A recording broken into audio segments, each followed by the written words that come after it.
السلام علیکم ناظرین، ایک ایسی وادی جو جنوں، پریوں، بھوتوں، دیو اور عجیب و غریب مخلوق کے متعلق جانی جاتی ہے۔ ایسا پہاڑ جہاں ہمیشہ اندھیرا رہتا ہے، وہ وادی جہاں آج تک کوئی شخص نہیں پہنچ سکا۔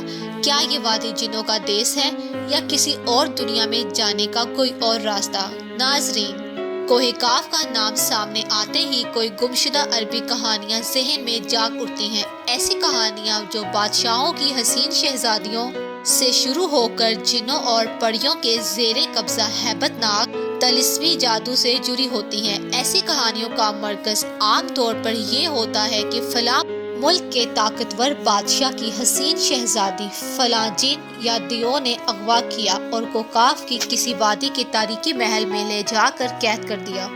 اس طرح کی کہانیاں ہندوستان، ایران اور عربی علاقوں کے افسانوی اور ادبی کتابوں میں اہم مقام رکھتی ہے۔ تحریری شکل میں موجود ہونے کے علاوہ یہ داستانیں روایتوں کی شکل میں بھی منتقل ہوئی ہیں۔ جبل کاف یا کوہ کاف مشرقی اوسطی اور عربی کے مشہور افسانوں میں ایک افسانوی پہاڑی سلسلے کا نام ہے۔ اسلامی روایتوں میں کوہ کاف کو جنوں کا وطن کہا جاتا ہے، جسے خدا نے چمکتے زمرد سے بنایا ہے، جبکہ ایرانی روایتوں کے مطابق یہ علاقہ شمالی قفقاز کے علاقوں میں تھا، جس علاقے کو انسانوں کے کسی حکومت نے بھی آج تک قبضہ کرنے سے ناکام رہا، کیونکہ قدیم علم نے ان بلند پہاڑی علاقوں کو اسرار میں ڈھانپ رکھا تھا۔ کوہ کاف دراصل ایک طویل پہاڑی سلسلہ ہے۔ یہ زمین کا سب سے دور دراز مقام کہا جاتا ہے، جو داستانوں میں زرتش کی زمین سمر نامی پرندے کی وجہ سے مشہور ہے۔ کہتے ہیں کہ کوہ کاف سبز زمرد پر مشتمل ہے، جس کے عکس نے آسمان کو سبز رنگ عطا کیا ہے۔ کوہ کاف کو جنوں کا شہر بھی کہا جاتا ہے، جہاں زمانہ قدیم میں جنات کی نسلوں نے بہت ساری حکومتیں کی تھیں۔ امام قزوینی لکھتے ہیں کہ کوہ کاف کئی علاقوں میں تقسیم ہے، جن میں 70 زمینیں چاندی کی ہیں، 70 زمینیں سونے کی ہیں اور 70 زمینیں مشک کی۔ ناظرین، عربی کتابوں کے مطابق کاف پہاڑی سلسلوں میں سب سے اونچا تھا، جو اللہ کی طرف سے زمین کو سہارا دینے کے لیے بنایا گیا تھا، اور اس دنیا میں جتنے بھی پہاڑی سلسلے ہیں، تمام سلسلوں کی شاخیں زیر زمین کوہ کاف سے جڑی ہیں۔ اس طرح کوہ کاف، جو زمین کا سب سے بڑا پہاڑ ہے، تمام پہاڑی سلسلوں کا مرکز ہے۔ زکریا القزوینی نے 13ویں صدی میں عجائب المخلوقات نامی ایک کتاب لکھی تھی، جس میں انہوں نے کوسومو اللاجک کے مطابق یہ نظریہ دیا کہ آسمان کو خدا نے تھام رکھا ہے تاکہ وہ زمین پر نہ گرے۔ اس زمین پر چاروں طرف پہاڑوں کا ایک طویل سلسلہ ہے، جس میں کوہ کاف بھی شامل ہے، جو ان سلسلوں کو کونٹی کی طرح اپنی جگہ پر رکھتا ہے۔ اس طرح مشہور صوفی بزرگ جلال الدین رومی نے اپنی تحریروں میں کوہ کاف کا ذکر کچھ یوں کیا ہے کہ طاقتور بادشاہ سکندر ذوالقرنین نے آب حیات کی تلاش میں مشرق کا سفر کیا تھا۔ اس سفر کے دوران آپ کوہ کاف تک جا پہنچے۔ جہاں آپ کوہ کاف پہنچے تو آپ نے دیکھا وہاں فرشتے اسرافیل قیامت کے دن سور پھونکنے کا انتظار کر رہے ہیں۔ کوہ کاف اور اس میں آباد مخلوقات کے متعلق ایک اور روایت بیان کی جاتی ہے کہ حضرت ابن عباس فرماتے ہیں کہ رسول اللہ صلی اللہ علیہ وآلہ وسلم ہمارے پاس تشریف لائے، جبکہ ہم مسجد نبوی میں حلقہ بنا کے بیٹھے ہوئے تھے۔ ہمیں آپ صلی اللہ علیہ وآلہ وسلم نے فرمایا، کیا کر رہے ہو؟ ہم نے عرض کیا، ہم سورج کے متعلق غور کر رہے ہیں کہ وہ کیسے طلوع ہوتا ہے اور کیسے غروب ہوتا ہے۔ آپ صلی اللہ علیہ وآلہ وسلم نے فرمایا، تم نے اچھا کیا، اس طرح سے مخلوق میں فکر کرو، خالق میں فکر نہ کرنا، کیونکہ اللہ جس کے لیے جو چاہتا ہے پیدا کرتا ہے۔ تم اس تعجب کرو کہ کوکاف سے آگے 7 سمندر ہے، ہر سمندر 500 سال سفر کرنے کے برابر لمبا ہے، اور اس کے آگے 7 زمینیں بھی ہیں جن کا نور ان کے باسیوں کے لیے چمکتا ہے۔ اس کوہ کاف کے آگے 70,000 مخلوقات ہیں جو اڑتی ہیں، وہ ان کو پرندوں کی شکل میں پیدا کیا گیا ہے۔ یہ مخلوق ان کا بچہ پیدا ہوتے ہی ہوا میں اڑنے لگتے ہیں۔ ان کا کھانا بھی ہوا ہے، ان کا پینا بھی ہوا ہے، ان کا لباس بھی ہوا ہے، ان کے برتن بھی ہوا ہیں۔ وہ یہ نہیں جانتے کہ اللہ تعالیٰ نے حضرت آدم علیہ السلام کو پیدا کیا ہے، اور نہ ہی ابلیس کو جانتے ہیں، اور نہ ہی ابلیس کی اولاد کو جانتے ہیں۔ اللہ نے کوہ کاف کو دنیا کے گرد تخلیق کیا ہے۔ یہ تمام دنیا پہاڑ کے درمیان ایسے موجود ہے جیسے ایک انگلی میں انگوٹھی۔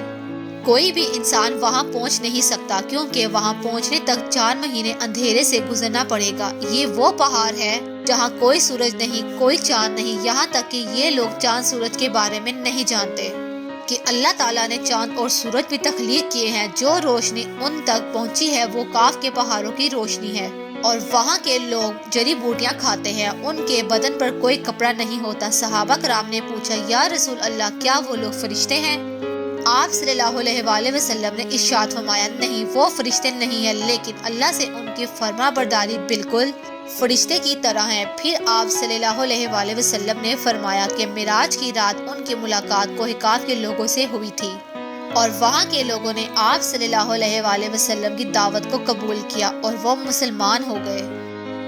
صوفیہ کرام کے نزدیک دراصل کوہ کاف زمین میں موجود کوئی پہاڑ نہیں، بلکہ کوہ کاف سے مراد عالم مثال میں واقع وہ پہاڑی سلسلہ ہے جو بذریعہ کشف اولیاء کرام کے مشاہدے میں آتے ہیں، جیسا کہ خواجہ فرید الدین عطار جیسے صوفیہ نے اس تصور کا مشاہدہ کیا۔ طریقات میں کوہ کاف کو شعور کا ایک دائرہ اور مرید کا حد سمجھا جاتا ہے، جسے پا کر بندہ فنا فی اللہ کے درجے تک پہنچ جاتا ہے۔ بہت سارے لوگوں کا یہ ماننا ہے کہ یہ لفظ کاف کسی چیز کے مرکز کو ظاہر کرتا ہے، اور یہ لفظ اتنا مقدس ہے کہ قرآن میں پوری ایک سورہ کا نام سورہ کاف ہے، جو اس کوہ کاف پہاڑ کی طرف اشارہ کرتا ہے۔ اس صورت میں اللہ کی وحدانیت، موت اور زندگی کا نظریہ پیش کیا گیا ہے۔ کوہ کاف جغرافیائی اعتبار سے ہماری زمین میں کہاں موجود ہے، اس کے متعلق مختلف نظریات پائے جاتے ہیں۔ زیادہ تر مورخین کا اس بات پر اتفاق ہے کہ عربی داستانوں کی کوہ کاف دراصل موجودہ روس میں کفکاس یعنی کہ ماؤنٹ کوکاکس پہاڑی سلسلہ ہے۔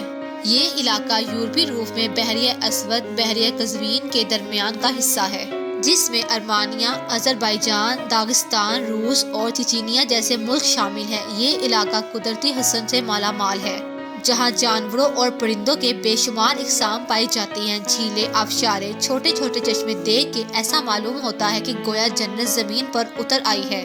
یہاں انسانی آبادی بہت ہی کم ہے۔ یہ پہاڑی سلسلہ ایشیا کو یورپ سے جدا کرتا ہے۔ اگر کوہ کاف کو خلائی سیٹلائٹ سے دیکھا جائے تو یہ علاقہ سفید پٹی جیسا نظر آتا ہے، جبکہ بعض محققین کا خیال ہے کوہ کاف انٹارکٹیکا کے ان ویران اور برفیلے علاقوں میں موجود ہے جو ہمیشہ بادلوں اور اندھیروں سے ڈھکا ہوتا ہے، جبکہ کچھ لوگ قدیم دور کے اٹلانٹس سٹی کو ہی کوہ کاف قرار دیتے ہیں، جو کسی بڑے عذاب کی وجہ سے تباہ ہو چکا ہے۔ جدید فزکس کی نئی دریافت یعنی ڈائمینشن بھی کوہ کاف کو سمجھنے میں آسانی پیدا کر سکتی ہے۔